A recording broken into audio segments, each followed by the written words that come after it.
I just came to talk about something which I think I should address because for the last few days I have been under the impression that so many things is going inside everybody's persona or minds or the inner world, that people are becoming more and more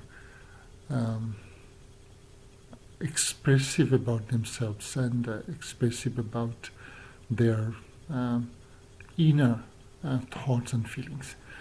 And I kind of felt that there was an urge, and I tried to express it, and I couldn't help but to put it in the internet for everybody to look at it or listen to it. But it was in Bangla, so, and a few of my friends has come back to me and said, Ashraf, we do not understand Bangla. So if you want to say something, say in English. So today I'm just trying to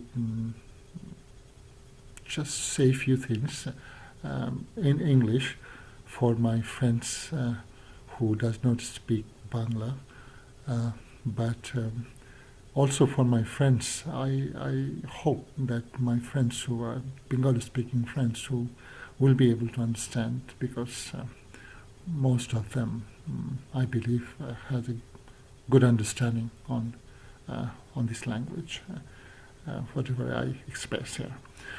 So what I'm trying to say, that many people, or quite a number of people who are, on the Facebook in particular, are telling that once the lockdown is over, once we go on the other side of this crisis, and the life becomes normal and open again, the world will become a different place. World will become much better. People realize that we are all united. We have to live. We have to do things in the right way. We have to look after the environment. We have to take care of each other, and we can also live live and get by with really, really minimum number of worldly materials, and the quality of our life depends not only the number or the items that we consume or use or have in our life, rather the quality of our relationship, the quality of our thinking and our understanding of the nature and universe and the spirituality, to say. So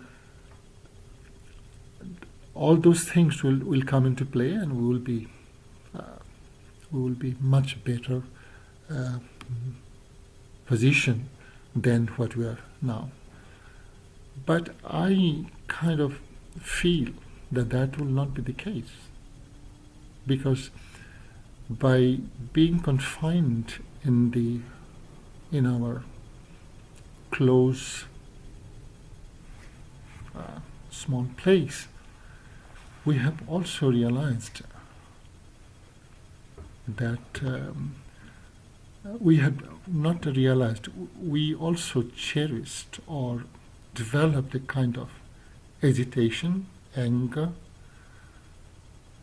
and unfulfilled desires became so prominent in those days that we wanted to really, really do those things but couldn't do. So there is a kind of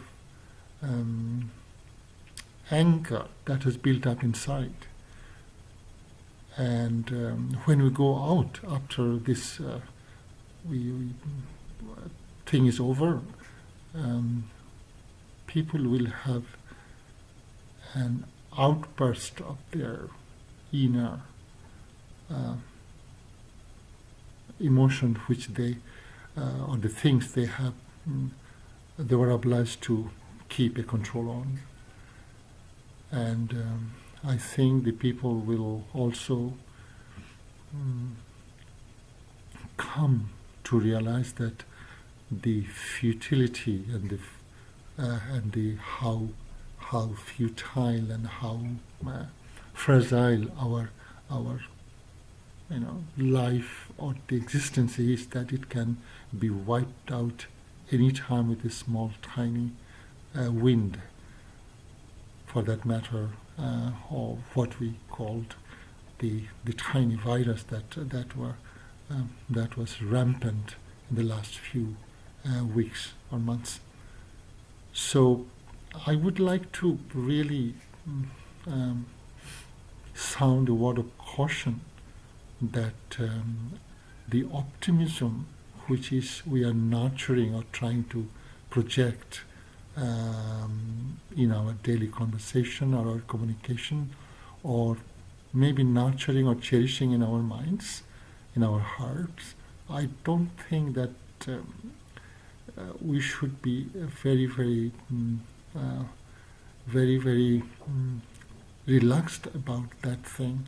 We have to really look carefully again that what will be the situation once the doors and the world is open again, and how we are going to act and interact. And I think we will need to use quite a bit of caution when we go out with our go out and start doing our day-to-day living the life that we used to or we will be. So I think that is what I wanted to say today, and I hope that everybody remains safe and we come on the other side of the tunnel with a bright sun and with a lot of hope and aspirations and optimism. I want to talk to you about changes. We've been experiencing tremendous changes, of course, throughout the pandemic in our lives. Can you both share one thing that you believe will not change in our lifetime? Let's start with Mayim. There are many things, but I think, at the risk of sounding, controversial, I think, human connection and, the fact that, as humans, yes, we are wired for adaptation, and we are wired for spontaneous mutations to occur and for, incredible evolution to occur. But as mammals, as primates, as Homo sapiens sapiens, I would argue that human touch and human interaction of a non-technologically based variety is something that I think is thankfully irreplaceable. But I could be totally wrong. I think that you're absolutely right. This is also what came first to my mind. People will still hug. I think just as AIDS didn't kill sex, COVID won't kill hugging. We will hug after all this is over. It won't change.